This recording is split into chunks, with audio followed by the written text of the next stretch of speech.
Անվերջ խցանումներ, երթևեկության քաոս, նյարդային սպասումներ, անհամբեր վարորդների ազդանշաններ։ Սա Երևանի ամենօրյա պատկերն է։ Այն բանից հետո, երբ անձամբ վարչապետը մայրաքաղաքի երթևեկությունը որակեց սարսափելի քաոս, ստեղծվել է ճգնաժամային կառավարման հանձնաժողով համակարգային լուծումներ գտնելու համար։ Երևանի քաղաքապետի գլխավորած հանձնաժողովն անցկացրել է առաջին նիստը, որի ընթացքում ուրվագծվել են գործողությունների հիմնական ուղղությունները։ Նպատակը՝ գտնել արագ եւ արդյունավետ լուծումներ։ Նոր հեծանիվ չենք հորինելու, շեշտը լինելու է իհարկե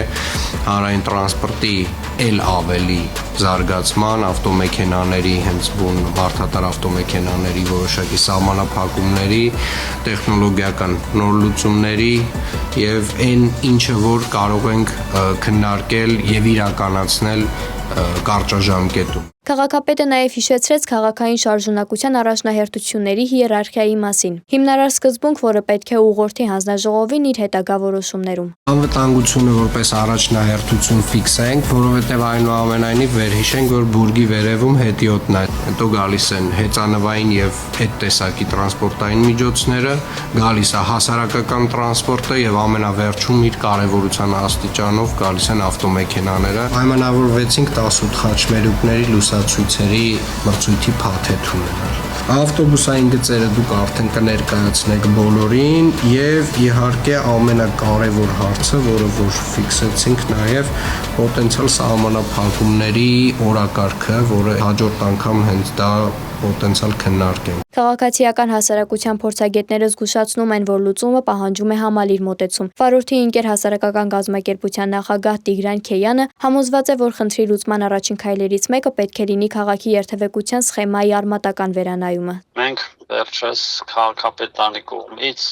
մի շարք փողոցները միակողմանի են դարձվում, բայց այդ գործընթացը պետքա շարունակական լինի եւ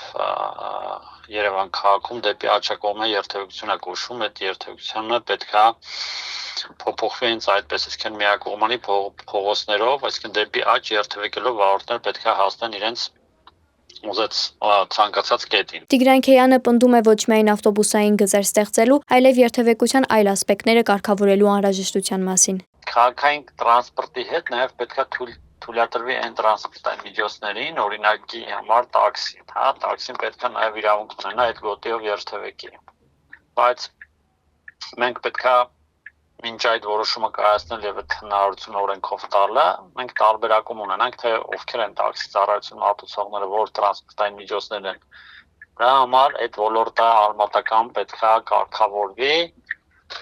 ոչ միայն հարկման համակարգով, որը վերջերս նաև փոփոխություն արեցին, այլ նաև որոշակի լիցենզավորման կամ առանց լիցենզավորման որոշակի պահանջներ պետք է թելադրվի։ Քեյանը մատնանշում է նաև մեկ այլ վճռորոշ գործոն։ Հենց վարորդների կարգապահությունը, որոնց կանոնների անտեսումն էլ ավելի է խորացնում խցանումները։ Վարորդները պետք է իրենց երթևեկության գոտիները շատ հաճախ չփոփոխեն, չփորձեն ինչ-որ մի մեքենա շրջանցելու համար մի 3 մեքենայի համար խոչընդոտ հանդիսանան։ Դրանով չստեղծեն վթարային իրավիճակներ, դրանով վթարներ չլինեն։ Իսկ ինչ են մտածում այս ամենի մասին վարորդները։ Մենք փորձել ենք պարզել, արդյոք նրանք նկատել են որևէ դրական տեղաշարժ վերջին փոփոխություններից հետո։ Արդեն խցանումներ է բոլորը։ Ինչին գոլնենք։ Այս վիճակը գոլնելու բան չկա, ցավը տանը։ Որ չես կարողանում աշխատես քշես, ինչ կայնում է ժամերով այս պրոբկի խաթր չես քշում։ Ոչ մի տարբերություն ես չեմ զգացել։ Ոչ մի բան չի փոխվել։ Չէր փոխվել։ Ինչ է կատարվում։ Կենտրոն կարում ես մտնես։ Չես կամ, չեմ ասում ես կողքերը։ Մենք որ երկրորդական կար, դրանք էլ մաշնիկն են կայնած փագած, всё, կայնած վիճակը։ Տաքսի ես քշում, ասում ես իշխտեղը չես եթեն։